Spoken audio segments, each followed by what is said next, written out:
الامر المفجع انني بعد هذه المكالمه كان في مكالمه اخرى مع الصديق الاستاذ العمري فاروق رئيس عضو مجلس اداره النادي الاهلي.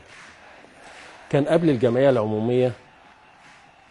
العموميه بتاع النادي الاهلي، فتحدث معي ابدى مخاوفه وقلقه على ان الاعضاء او المعارضه تحتشد لرفض الميزانيه. هذا الرجل قال احنا مش عاوزين النادي الاهلي يقع، عايزين النادي الاهلي يقف شامخ زي ما كان، زي ما هو، ويظل شامخا لمصلحه الرياضه المصريه. قال اللي حصل في الزمالك بفعل فاعل، ان نادي الزمالك يتراجع طول هذه السنوات بفعل المجالس المتعاقبه والمعينه وعدم الاستقرار. نخشى ان يدخل النادي الاهلي هذه الدوامه. هذه روح، وصلتني النقطه وهذه روح حلوه قوي، هذا انتماء وولاء، وهذا مين اللي وصل نادي الزمالك لكده؟ انا قلت للمهندس حسن صقر، قلت له في مكتبه، نعم. قلت له انت اوصلت نادي الزمالك الى مرحله خطيره جدا. كان رده قال لي ازاي؟ قلت له بالمجالس المعينه التي اخترتها. برضه ما نظلمش حسن المهندس. انا عايز اقول لحضرتك حاجه، المجالس المعينه ما هيش منتقاه، لم تكن منتقاه بالشكل الجيد. يعني بمعنى اصح ان معظم اعضاء المجلس، انا كنت بتكلم مع المستشار قبل ما ندخل، قلت له ان اي مجلس اداره في تصوري ان يكون يضم صقور وحمائم. قلت له انت مجلسك كله من الحمائم، وعليك انك تطير هذه الحمائم. هتطير؟ يطيرهم، يمشيهم، لانهم بصراحه ادائهم متواضع جدا، نعم. متراجع جدا، سلبي جدا. ما من حقك ان تدافع، ومن حقي ان انتقد. مجلس قوي جدا، من حقي ان انتقد عمله ومنكر ذاته، وبيبذل مجهود جبار جدا.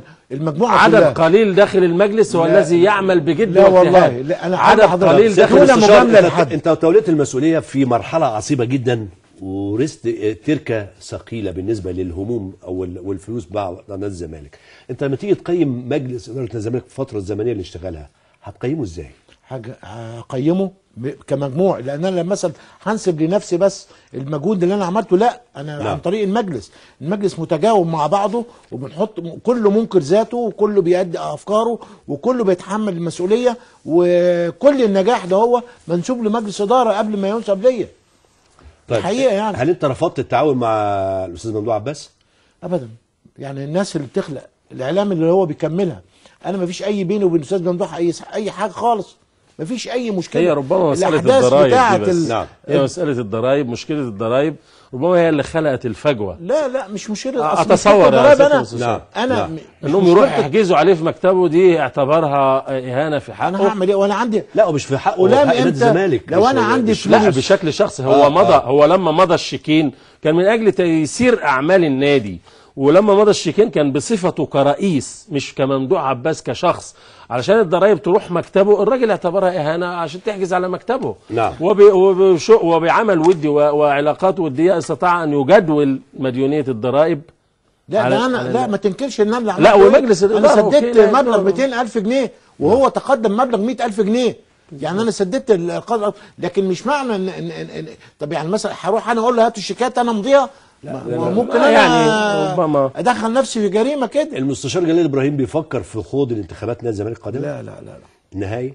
حتى لو الجمعيه العموميه طلبت المستشار جلال ابراهيم؟ الناس كلها بتطلب مني وبتطلب، لكن مجهود مع الظروف الماليه والجو ده هو يعني انا بحب النجاح. نعم. في حياتي كده انا راجل مكافح. لو اقعد اقول لك حياتي انا مكافح من الصفر ان انا وصلت لهذه الدرجه. طيب بعض الناس قالت تاجيل القضيه اللي هو عوده مجلس الاستاذ ممدوح عباس للمجلس، تاجيل ليوم 18 اكتوبر، سبب من الاسباب. انا بقول لك على الكلام ده عشان ما حدش يتكلم تاني. قال لك ان سبب من الاسباب اللي اجلوا القضيه احمد جلال ابراهيم، عشان يدي فرصه للمستشار جلال ابراهيم يحقق انتصار ويقول ان المجلس ده هو فعلا اللي كسب. ظلم. بشوف الكلام اللي بيقوله الاستاذ علي السيسي. نعم. ان في نادي الاهلي مفيش حد يقول الكلام ده. نعم. لكن في نادي الزمالك ممكن يتقال هذا الكلام من مجموعه ضاله. لما تقول هذا الكلام لا يستطيع قاضي ان يستمع لاي فرد حتى لو زميله في قضيه معروضه عليه، لانه لو استجاب لاي طلب من كده لا يصلح ان يجلس على كرسي القضاء. لا هذا كرسي كلام القضاء ده حاجه كبيره جدا. هذا كلام غير موضوعي يا دكتور، ولا يستحق ان يقال ايضا اصلا. لا انا بقول الكلام ده كله اللي بيتقال لي الكلام اللي قاله انا سمعته لا يستحق ان يقال داخل النادي. اوكي أيوة مش منك الكلام اللي انا بقوله نقلا. اوكي احمد ماسك دايره تانية خالص مش في الدوائر اللي انا عايز اقول انا متحفظ دي تعتبر جريمه طبعا، جريمه في حق القاضي اذا كان استجاب لكده وانا ارفض. سياده المستشار يعلم تماما ان ليه تحفظات كثيره على اداء هذا المجلس، وانا بصرحه وجها لوجه وهو يستوعب بشكل رائع جدا، وانا اقدره على المستوى الشخصي، لكن في امور كثيره جدا فيها سلبيات، منها ما قاله سياده المستشار الان ان يوم اول كل شهر يوم اسود. انت قاعد له مستني ست اشهر على غلطه قد كده. لحظه بس، يوم اسود. احنا كنا قاعدين قاعده رومانسيه كويسه. لا انا بقيم اداء المجلس بشكل عام. الايمج بتاع نادي الزمالك لازم اظل في القمه. نادي تاريخ 100 سنه، انجازات وبطولات واجيال وراء اجيال، وتاريخ كبير جدا جدا. يجب ان يكون اي مجلس اداره سواء في النادي الاهلي او نادي الزمالك ان يكون بقامه هذا النادي. اوكي، ويقدر تاريخه ويعمل للحفاظ على هذا التاريخ وهذا الشكل. اما ان باسلوب الاداره البطيء وفي التصريحات ان نقلل من ايمج النادي، ما هو ده بينعكس بالسلب في كثير من القضايا. يعني تيجي الاهرام تقيمك يقول لك انت اذا كنت انت نفسك بتقول مش لاقي، تيجي تجيب لعيب يقول لك اروح لمين، ما هو ما عندوش. ده بيشحت. ما هو قال لك على قد الحافك ما ينفعش. اسف هجيب منين فلوس؟ اسف. ايوه هجيب نادي الزمالك. هقول لحضرتك حاجه اتفضل. نادي الزمالك بامكانه ان يكون اغنى نادي في مصر والشرق الاوسط. عارف ليه؟ الزمالك فعلا غني. ايوه غني بموارده، لكن مصاريفه كتير، لكن ممكن ان يكون غني كثير جدا. عارف ليه؟ لانه النادي الوحيد في مصر الذي يملك ارضه. النادي الوحيد في مصر الذي يملك ارضه. انت عارف 37 فدان في منطقه المهندسين بيعملوا كام؟ يعني قدروا بكام يا سياده المستشار؟ حوالي 4 مليار. هنبيع نادي الزمالك 32 فدان بس. هقول لحضرتك حاجه، 4 مليار ابيعهم يعني ولا اعمل؟ لا بامكانه. لا لحظه يا دكتور بعد اذن حضرتك. اتفضل. هذه الارض التي يملكها بامكانه يعمل عليها مولات، يعمل عليها فنادق، يعمل عليها جراشات، يعمل مشروعات كبيره جدا. المجلس الموجود مجلس معين. عندي ارض ثانيه عندي 127 فدان. هي دي مشكله المجالس المعينه. في 6 اكتوبر انا مش قادر اعمل فيه حاجه. هل يمتلكها نادي الزمالك؟ يمتلكها نادي الزمالك ومسدد القيمه وكل حاجه. عندكم محلات ما زالت لم تباع لغايه دلوقتي. يا استاذ علي لم تسوق يا دكتور. لا بص حضرتك حاجه، هذه المحلات بدات سنه 73 كان السعر سعر بسيط جدا 25. هقول لحضرتك اديني بس. كان 1000 جنيه سعر الايجار. ده كان السنه كلها ب 1500 جنيه. طب ما المجلس اللي فات قدر يغير ايجارات من 1000 ل 5 من 1000 في السنه ل 25000 كل شهر. انتهت مده الايجارات في كم محل؟ في 4 محلات او 5 محلات.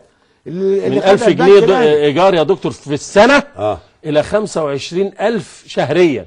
ما خدش حل في البتاع. الناس انتهت مده الايجارات واستلمها النادي. العصر دلوقتي، انا كنت لما جيت سكنت في مدينه المهندسين كان المتر ثمنه 5000 جنيه. خلي بالك دي اغلى مكان في مصر. اغلى مكان متر ارض في مصر. نعم. يعني دي ثروه لنادي الزمالك. أيوة ان هو يملك ارضه. المشاريع دي النهارده لما اكون انا عندي الفلوس اقدر اعمل المشاريع دي، اعمل ارض 6 اكتوبر. مش انت اللي تعمل يا دكتور يا سياده المستشار، مش النادي.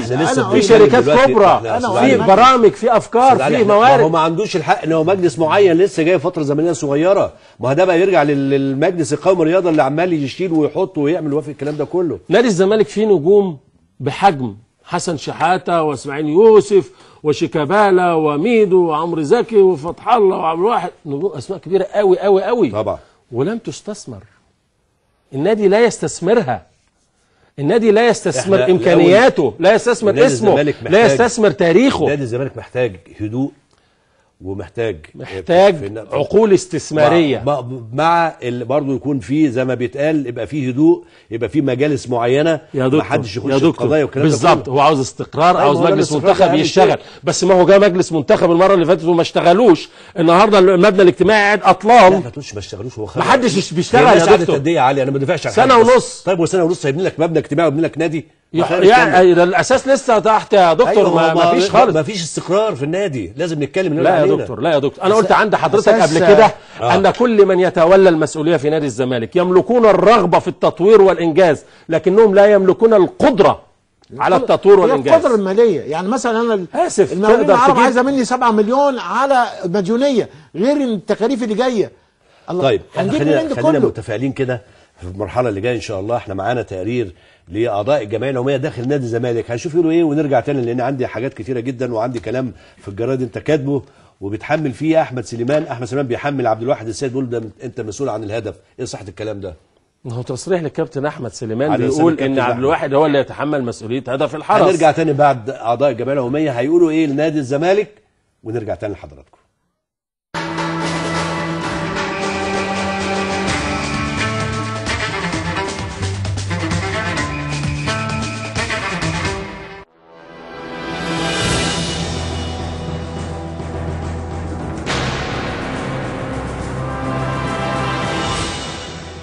نادي الزمالك من اعرق الانديه، هو النادي الاهلي، والكره في مصر هي اهلي وزمالك، اللي يقول غير كده يبقى غلطان.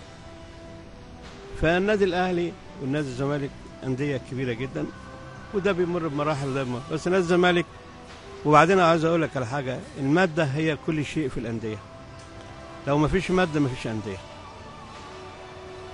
فالماده هي طابع في كل شيء، وهي اللي بتوفر اللعيبه وتوفر كل شيء. فالنادي الزمالك هو حاليا دلوقتي في مرحلة جديدة، ومعاه لعيبة ومعاه حسن شحاتة، ربنا يوفقهم ويوفقهم ويقدروا يعملوا أي حاجة زي اللي عملوها قبل كده هم لعيبة. وعلى الصعيد الإداري ما فيش أي تقدم في النادي. احنا بنطالب في النادي دلوقتي ان في انتخابات جديدة عشان خاطر يبقى يحصل تقدم في النادي. حصل استقرار وطفرة في الكورة اليومين دول، واحنا بنشيد بالحاجات دي كلها يعني. بس الافضل ان يتعمل انتخابات بعد المحكمه تحكم يوم 28 اكتوبر، يتعمل انتخابات افضل. وفي في اسماء كثيره مرشحه او ممكن تترشح، زي الدكتور كمال درويش، الاستاذ ممدوح عباس، الاستاذ مرتضى منصور، في كوادر كتير جدا، والدكتور اسماعيل سليم لا غنى عنه برضه، انهم يخشوا في الانتخابات اللي جايه دي يعني. احنا بنشكر المجلس المعين، لان المجلس المعين عمل استقرار غير عادي في النادي الحمد لله. وبرضه حكايه انه نادي الزمالك يعني اللعبه الاولى فيه هي كره القدم، والحمد لله احنا بنطلب من ربنا ان هو يوفقنا مع المعلم، وهناخد الكاس ان شاء الله باذن الله، وهيحصل استقرار اكتر من كده واكتر من كده. تأجيل القضيه دي مشكله كبيره بتواجه النادي في ظل ان عدم صلاحيات كتير قوي المجلس الاداره مش قادر يحققها. فاتمنى باذن الله يكون في اقرب وقت جمعيه عموميه نقدر انها تنفذ طلب الاعضاء ومطالب النادي باذن الله.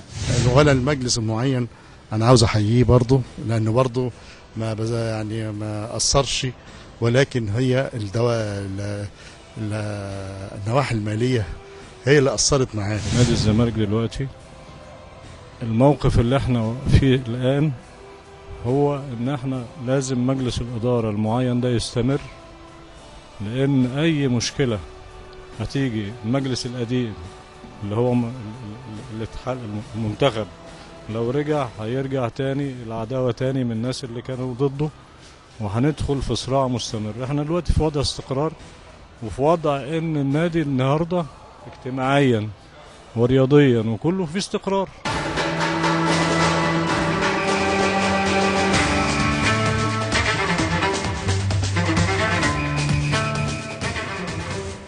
اعضاء الجمعيه العموميه مركزين، بيقول لك ان مفيش تقدم، مش شايفين حاجه ملحوظه، وفي نفس الوقت كله مركز على الاستقرار.